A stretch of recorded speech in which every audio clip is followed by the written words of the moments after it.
wouldn't work on me. I don't care about being heroic. No, what I meant, and I don't know if you guys relate to this, but when you're in the throes of heartbreak and you're just really, really hurting, like in that moment, it wouldn't help me recover from It's it. the word heroic didn't mean anything to you. Yeah, That's no, exactly. but that is the whole point of this section, is that what works for activating your deepest power doesn't necessarily work for the next person. For sure. These It's very things, personal. they speak to us in unique ways. It's why what helps us overcome heartbreak is also personal, right? It's specific to us. The thoughts and the truths that help us get through are specific to us. Jeremy, by the way, what are the comments like on YouTube right now? Give a couple more minutes and I'll let you know. The comments left. Okay, got it. YouTube, where are the comments right now? Where are we live on YouTube? Yeah. Right, YouTube, we're waiting for some comments from you guys. Jeremy, put your hand up when you see a little comment from people on YouTube. God, 3 million subscribers on YouTube and not one comment, Jeremy. No, we have a few. We have a few, but you don't want to read them to us. Why? We'll give you a couple minutes for a good one to come in. What do you mean, give us a couple of minutes for a good one to come in? What are people? Is someone at least saying hey? Hey, how to deal with post breakup? Hi. Right. Well, hi's not a bad comment. We are here's another one. Hi, that's not a negative comment. You're making it sound like all the stuff. People are just hurling abuse on YouTube, and you can't speak it because you don't want to hurt our feelings. All right. Wait. Before I carry on, that expert series, that heartbreak series that I'm talking about today, is only available today. I just want to let everyone know that, because it disappears at midnight tonight. So please, please, please, if you haven't already, YouTube, Facebook and Instagram, comment expert, and we'll send you the details on how to get it. It's free as long as you buy a copy of the book. And YouTube, go to heartbreakseries.com. Okay. So I read that to my wife and she said to me, that wouldn't work on me. I don't care about being heroic. That made me laugh out loud as I wrote it. We're so different. But that's the point. These things are intensely personal. That's why you have to pay attention in your life. You never know when you'll think or hear a truth that has the potential to be your new prized possession as a positive emotional button that will help you get through this deep and dark time of your life. At my lowest, emotional buttons have saved me. If our house were burning down, it would be all the devices that contained my emotional buttons that I'd run out the door with. And my wife, obviously. It would be the heroic thing to do. Most of my buttons live on my phone and my laptop, because when they are always at my fingertips, I don't have to wait to feel better, whether it's through perspective, gratitude, excitement, or calm. They are the operating manual for my emotions. So let me just be clear, because this whole chapter describes this. And if you're feeling like, how do I apply this? Or what do I do with this? This is in the book. But the point of it is there are these things called emotional buttons, and they are thoughts. They are specific things that when we read that thought aloud again, when we connect with it again, that helps us trigger the kind of emotion we need to get ourselves back on our feet in a really difficult time. It's like an instant reframe. It can be, it's like an instant reframe, or an instant, or it could be like, it could be a reminder. Like this book might remind me of a friend who helped me get through a breakup and the love that friend gave me. And so when I look at that book could be a positive emotional button, because it could just remind me of an amazing feeling in my life. And so I might have that book or a picture of that book somewhere where in my darkest moments, I connect to the love I have in my life right now, and that lifts me up again. Who here relates to what I'm talking about? Who here has used emotional buttons, maybe without even calling them that? Who's used emotional buttons in the past to get through something? So they are the operating manual for my emotions, a way of taking control of my thoughts and my emotions in real time. So they're no good to me if they're buried in a notebook somewhere. I have to have them to hand. So how might we use emotional buttons for heartbreak? Like I said, I can't write your emotional buttons for you because they probably wouldn't mean anything to you. But here are some examples of how you might turn a negative button into a positive one during heartbreak. First, you'll see the negative button, and I write these. I'm going to read these to you now because I think you'll really enjoy these. They're very practical. First, you'll see the negative button, and then the truth that I have offered as an example to transform it into a new positive emotional button for the breakup. So, get this. Negative emotional button. They made me so happy, and now that's gone. How many people relate to that feeling? Someone in your life made you so happy, and now they are gone. What truth could you replace that with that would start to connect you to a positive emotional button in this heartbreak? I'll read you one. They didn't make me as happy as I keep telling myself. Think of all the times I didn't feel seen or like I was a priority, how I often felt anxious. Never forget that a huge part of why that relationship worked for as long as it did was my ability to overlook all the ways this person didn't meet my needs. Right? So that's a response to the internal thought, they made me so happy and now that's gone. That's a way of connecting with the fact that maybe they didn't make you nearly as happy as you've been telling yourself they make you. Negative emotional buttons. So remember, the negative emotional buttons are the things that the thoughts that make you feel awful during a heartbreak, that make you feel like it's never going to get better. It's like our intrusive thoughts. right? Exactly. Our intrusive thoughts. How do we combat them instead of follow them? So here's one of those intrusive thoughts. I have lost the person who is right for me.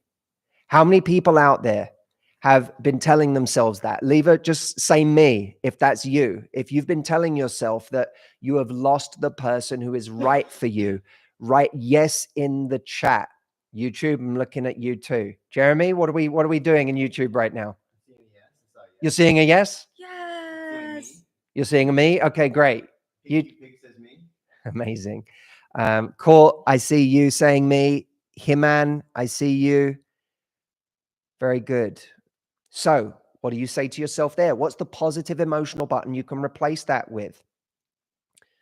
No one can be right for me who doesn't choose me, period. The love of my life is the person who chooses me for their life. Let's try another one. Do you like how practical this is? Negative emotional button. I'll never feel this way about someone again. Who's guilty of that one? I'll never feel this way about someone again. Now, what truth could you replace that with to create a positive emotional button in its place? Let's try this one. I have had this exact same thought about other things or people in the past, and yet I have gotten over them and moved on to something better. Just like with those things, one day I will look back at this and feel warmth for myself at how silly it was that once upon a time I thought this was the end of the world. These are just examples. Start a file of your own personal emotional buttons on your phone or computer today. Like me and the thousands of people I have personally taught this strategy to, it will not only help you survive whatever terrible things come your way, but beyond that, it might even turn those terrible setbacks into occurrences that miraculously you become grateful for. So, by the way, that is one page of it's one tool in a 7 toolkit chapter on overcoming heartbreak in the book. But hopefully for some of you as well, you're listening to that going, I want to know what else is in there. And the good news is that for those of you that are in heartbreak right now, not only does the book have an entire chapter on heartbreak amidst all of the chapters it has on how to find the right kind of love, but the heartbreak series we have is an entire program on finding happiness after heartbreak and healing your pain. And that is available right now. The book is available on the 23rd of April, but the heartbreak series I'm talking about, where I interview experts like Dr. Ramani, Dr. Nicole LaPera, David Kessler, all of these incredible people, Tom and Lisa Bilyeu, Gloria Tanmo, Lewis Howes, those are available right now. So you can go and get those for free. All you need to do is pre-order a copy of the book, and you'll get sent this on the 23rd of April when it comes out, and you'll get access to the Heartbreak series immediately. And you can do all of that by commenting. If you're on Instagram and Facebook, comment expert. And if you're on YouTube, go to heartbreakseries.com. If you are on Instagram or Facebook and you comment expert, then we'll send you the link to go and do this inside your DMs. But I want to remind everyone, this goes away today. Okay, so last day to get the Heartbreak series. Make sure, do not leave this, because tomorrow we're pulling it down at midnight tonight. Tomorrow it won't be available. So comment expert if you're on Instagram or Facebook. It's like the greatest thing ever, because that program, honestly, if we had it as a program, it would have been worth hundreds of dollars. It's free as long as you get a copy of the book. Yeah, and it has so many different insights. Oh, if you're on YouTube, comment. If you're on YouTube, commenting expert won't work. But what will work is just opening a new tab in your browser and going to heartbreakseries.com. Amazing. All right. What's up, Jen Gottlieb? Good to see you in here. So, all right. What the other thing? Well, let me hear from you. Is there something you feel like people should know about heartbreak? I have something chambered, but if you do too, let's go for you first. I want to ask you a question. Okay. So you talk about being heartbroken in this chapter quite a lot and your experiences. What do you think you did? What mistakes do you think you made in your heartbreak that kind of stunted your healing? What thoughts did you have? Any mistake you think you might have made that delayed you actually getting over the whole breakup and everything? Honestly, I feel like I had until like I had a heartbreak in my life that I actually think I did really, really well.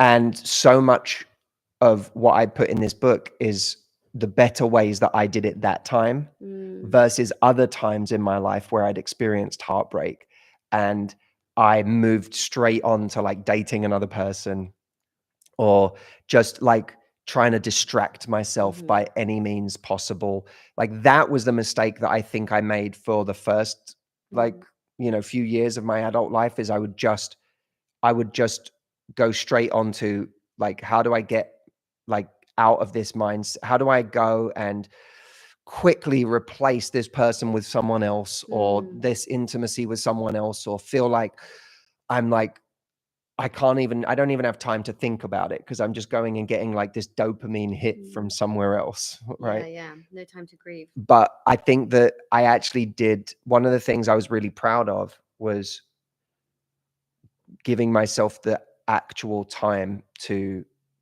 heal, to grieve, and to actually develop compassion for myself by acknowledging how much I was hurting. It actually ended up being one of the things that I ended up liking myself weirdly. I remember at the beginning of my heartbreak, I remember saying to a friend, I remember crying and saying, I just don't feel good enough. Like I feel like this has made me feel like I'm not good enough. And it even made him tear up because it like made him go back to a time in his life where he didn't feel good enough. And that's how you feel when someone breaks up with you. And I truly felt that. Yeah, you just feel like I your truly felt worthiness that. is on the floor. Yeah, I felt like I wasn't good enough. And then, unlike other times in my life, there was something about it that, whereas other times in my life I had rushed to meet someone else, this time I was like, this hurts so much that I don't even want to do that. I just I just felt that pain, and something about feeling it and getting up every day and doing something for myself, like going to the gym or spending time with a friend, or, trying to be kind to myself in some way. I actually started to develop this new affection for myself during that time. And it felt really, really nice. Like I felt like I actually deepened my relationship with myself, because I started to feel, first, I just felt sorry for myself, because I was just like, you've been through such a hard time. And I could acknowledge that for myself in a way that I hadn't acknowledged it before. I'd just like run on from it. I was like, I could see like, you're having the worst time ever. And because of that, I actually started to feel affectionate towards myself. And I started to do certain things to take care of myself. And I started to feel proud of myself for the things that I was doing each day. And that was like, I just remember thinking, oh, I don't want to give up this feeling. This feels really nice how I feel about myself right now.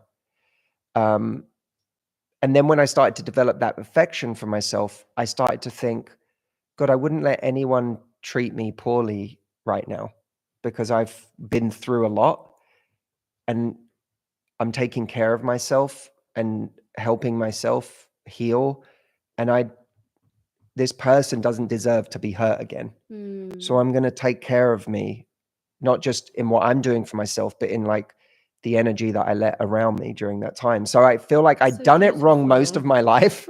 And then I actually learned a lot from when I did it right. Yeah, that's so beautiful. What about you? What did you do wrong?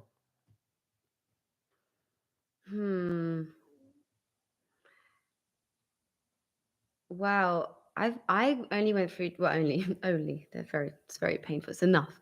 But I went through 2 heartbreaks in my life that are kind of significant. And so one of them I was very young. The second one, I think what I did wrong was I kind of held on to the hope of getting that person back. And to the point where I ended up getting them back, and it was the worst decision ever because it was broken. And so I ended up delaying a lot of pain by just almost holding on to it rather than admitting to myself that this wasn't working and there was something fundamentally wrong with that connection because we'd broken up. So I think I just wasted time, but it was fine because, I was like 24, so I could waste time. I remember one time, like one of the things that helped me, like my ego at first get through heartbreak, was people around me saying, oh, she'll be back. Oh, yeah. Like, she'll be back. Like, don't you mark my words. She's going to realize how bad it is out there and she'll be back. And in my mind, I was like, it set my ego up to like want that and to want this feeling of It's like, normal. they're going to come crawling back. And guess what? She didn't. and I remember that, like, I had to suffer the true ego death of like, it's not that thing that I thought was going to be the thing that made me feel better didn't arrive. And when you don't get that ego satisfaction of feeling better, you have to dig deeper for your healing. I think that ego, the moment, the sort of I will get them back, I want to get them back phase of it can be an important phase because it can actually keep you sane when you're in those very early stages where you're like, I don't know what to do. I'm going to die if I don't have this person, which is very much what people feel. And so I think that can be a helpful phase for a while, but all it does is it actually stunts your recovery process because you're still trying to basically get that person back and your whole life is still geared towards this idea of they might reach out at some point. I'm doing all this for them. I'm doing all this to try and eventually get that person back because that's where my happiness is. Yeah. And I think the sooner you can let go of it, you might need to hold on to it for a few weeks, but the sooner you can let go of it and be honest with yourself and say, oh, okay, this person doesn't actually want to be with me and that sucks, but that's the truth. That's the radical acceptance of where I'm at, is this person doesn't want to be with me. The sooner you can actually rebuild from the ground up. And it really is from the ground up. There is no further place to fall than that place. But you do rebuild, and then you get into that phase you're talking about, where you reconnect with what truly matters, the small things that matter. I agree. Friendships, health, just being grateful for moments, 20 minutes where you haven't thought about that person. And then you stack up those 20 minutes and they turn into 30 minutes and an hour and half a day. And before you know it, you spend a whole day where you haven't thought about that person. And you really are on your way to healing at that point. But you have to let go and kill the hope that they will come back. 100%. Well, look, maybe we'll just do one question. Let's see. I'm going to just see what's going on. Jeremy, what's your favorite comment from the YouTube live right now? Someone that says that you look a bit awkward in front of your wife, Matthew. Someone said I look a bit awkward in front of my wife. Why do you look awkward? Right? Yeah, why are you looking awkward? That's so funny. People say really funny things. I know. Don't you think? Yeah, they do. You couldn't predict that. Like, that is not I could not in a million years have predicted that comment. Jeremy, is it? Say you look tired. They do always say I look tired. You have such a big heart, Matthew. Thanks for sharing. I have such a big heart. Thanks for sharing. That's a good one. Could have led with that one, Jeremy. Yeah, that might have been the first one you said. Not that I look awkward in front of my wife.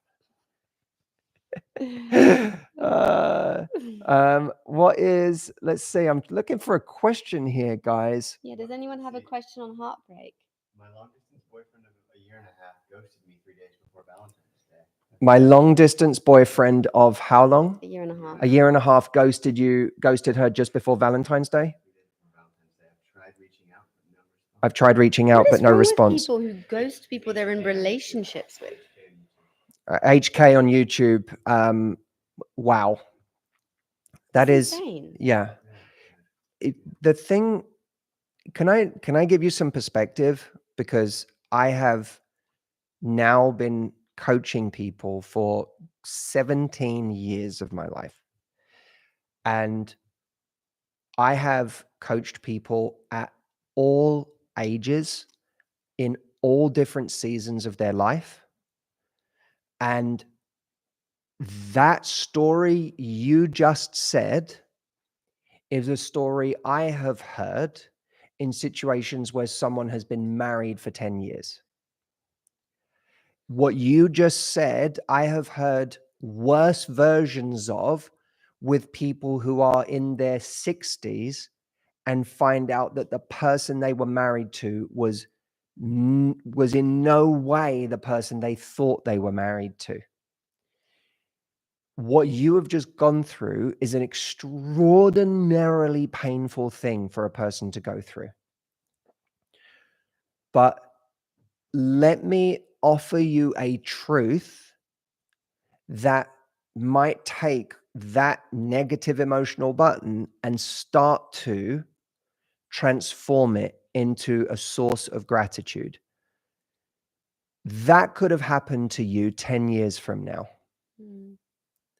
What you just experienced at 1.5 years into that relationship is a side of himself that he could have shown you 10 years from now. And imagine for a moment what you would have lost if he'd have shown you it 10 years from now. How much deeper you would have been into that situation. The time that would have been spent. In some ways, the best we can hope for is that someone shows us their worst side sooner. And would it have been ideal if he'd have shown you that in month 1? Maybe. But I promise you, if Sam Harris says if you think this is the worst thing that could have happened, that is a failure of imagination. So when someone ghosts you like that after 1.5 years together, that is just a mind trip. That is maddening. It turns your world upside down. You don't know what is reality anymore. It is like, a surfer coming off the surfboard in a giant wave and being underwater and not knowing which way is up. It is an unbelievably painful thing. But the pain of that can blind us to a much greater truth, that this person has shown you a side of themselves at a time where you are still alive, still breathing, and you have so much ahead of you. And again, the strength you build during this time is going to be the strength you need for the times that are coming. Let me say this to everyone. I'm going to say two things and then we'll sign off for today, because I feel like this is a really good stopping point. But for the first thing I want to say is, it doesn't have to stop here. If you are enjoying this and if you feel like, God, I could be here all day listening to this because this is exactly what I need to hear, then you can carry on right now. If you're on Instagram or Facebook, comment expert, and we will send you a link for an entire series on heartbreak. If you're on YouTube, go to heartbreakseries.com. That won't work on YouTube, but it will on Facebook and Instagram. If you're on YouTube, go to heartbreakseries.com. You'll see an entire program on heartbreak. It's about 7 hours and it's completely free so long as you have ordered a copy of this book, Love Life, my brand new book. This is my thank you to everyone for pre-ordering. The book will be delivered to you when it comes out on April 23rd, but the Heartbreak series is available right now and you can be watching it in the next 5 minutes. So it's 7 hours of what we're doing right here to help you find happiness again through your heartbreak. So that's the first thing. Go there, do that now, because it disappears tonight. This is the final day that this series is available. And anyone who has watched that series knows it. People have emailed us and said, I cannot believe that this thing was free. I cannot believe that I just got this as a bonus for buying the book. It is exceptional. It is life-changing. And when you're in that deep, deep heartbreak, it's life-saving. It can pull you out of the depths. That when I was in the worst heartbreak of my life, the words that people said to me and the ways they got me to think differently were the difference between me suffering in unimaginable ways and me being able to pick myself up and find joy again. So let this be that for you. Like I said, you Instagram and Facebook, comment expert, and we'll send you a link. YouTube, go to heartbreakseries.com and you can just access it directly. The last thing I want to say is this. When we get stuck in our heartbreak, it's okay to grieve. We should grieve, but we don't grieve for the person who was the right person for us. We grieve for the reality we thought existed but didn't. We grieve for the future we thought we would have, which we don't. We grieve for the fact that the person we thought was the one turned out not to be the one, turned out to be just another cameo in our life. We grieve for that disappointment, but we do not grieve as though they were the one, because they're not. No one who doesn't choose us can be the one, can be our person.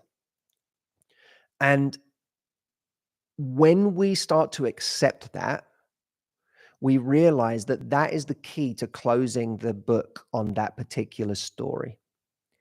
And when we finally close the book on an old story, we make space for countless other stories that are waiting for the telling, whose first page starts where we find our feet right now.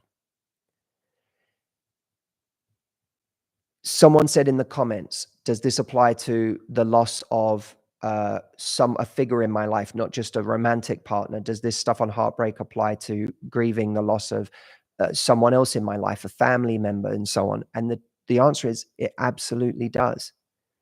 You know, when some of you grieve you might have a mother who's still alive, but who you struggle to have contact with because she's not the mother you needed.